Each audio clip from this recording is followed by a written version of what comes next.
So, good day everyone. I'm here to discuss about engineering survey methods. So, ang engineering survey methods is mahalaga sa pagpa-planning ng design and pag-build ng construction aquaculture such as drainage, fish ponds, hatcheries, and canals, and mga drainage system. So, before any aquaculture is built, so kailangan natin maintindihan yung mga physical characteristics ng site, and then yung land condition, and then yung mga reliable data ng mga engineers, and then yung mga aquaculture practitioners para makapag-decide tayo ng maayos kung paano tayo magtatayo ng mga building or ponds sa isang area.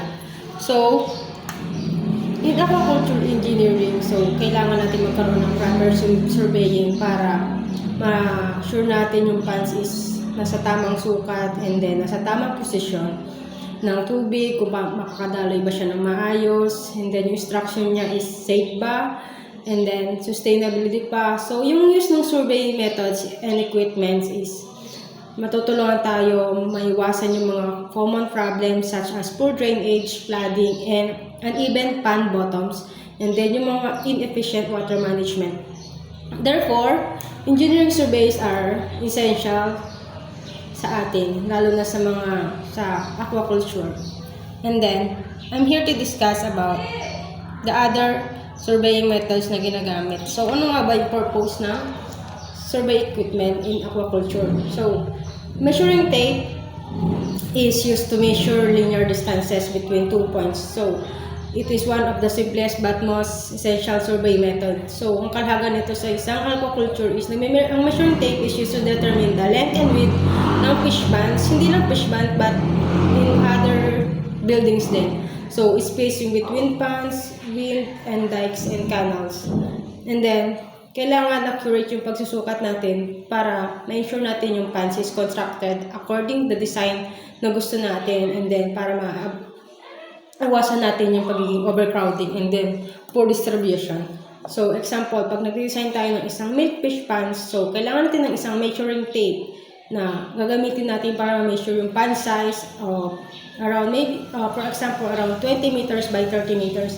So, siguraduhin natin tama yung pagsusukat natin ng area para sa isang stacking density ng calculation.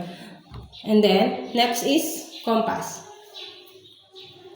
Compass is important din sa pag-determine ng direction and bearing. So, relative to sa cardinal points like north, south, east, and west. In aquaculture, mahalaga ito sa sa direction. Halimbawa, sa pound orientation effects, sa sunlight exposure, wind exposure, yung wind direction, paano ma-influensya yung water movement ng aeration. Kasi pag hindi natin alam yun, maalaking epekto to sa mga isda natin. So, and then, kailangan din natin malaman kung saan ba yung maganda yung direction ng mga canals o saan ba kailangan natin i-align para doon sa mga natural water flow. For example na lang, ang compass is ginagamit para mag-align ng fish pond in a north-south direction para sigurado natin yung sunlight exposure throughout the day and reduce excessive heating on one side of the pond. So, yun yung halaga nating tandaan. And then, the last one is engineer's transit.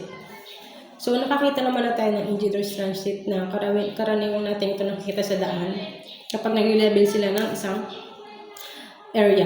And then, ang purpose ng engineer transit is a surveying instrument na ginagamit para ma-measure nila yung horizontal and vertical angles. So, ginagamit din nila ito para mag-align ng straight lines along checking elevation ng land.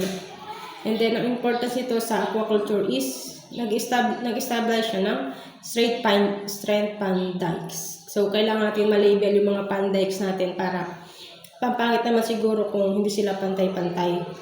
And then, lalo na sa mga canals, yung mga drainage system, kailangan level talaga sila. And then, para masiguro din natin yung proper slope ng water inflow and outflow. So, dito rin sa engineer's transit, may iwasan natin yung water stagnation or overflow para yung daloy ng tubig sa fish pond natin is maganda lang siya. So, kailangan pagsiset ng engineer's transit is naka-label siya between yung sa gitna yung tubig niya and bago mo siya i-level, kailangan level lahat yung kailangan si-set up dun sa engineer's transit para malaman natin yung mga natural gravity for which reduces pumping costs. So engineer strategy is used to ensure that a drainage canals is gentle slope so water can flow out and yung pond is efficiently magagamit natin for harvesting or fan drying. So hindi naman tayo pwedeng magtayo-tayo na lang ng isang ponds na hindi pantay yung level nila. Kasi may yung ibang ponds is madaling bahain or ang pangit tayuan, parang hindi siya sustainable for fish. So yun lang. Ito lang yung mga isa sa mga ginagamit na surveying methods, lalo na mahalaga ito sa aquaculture funds.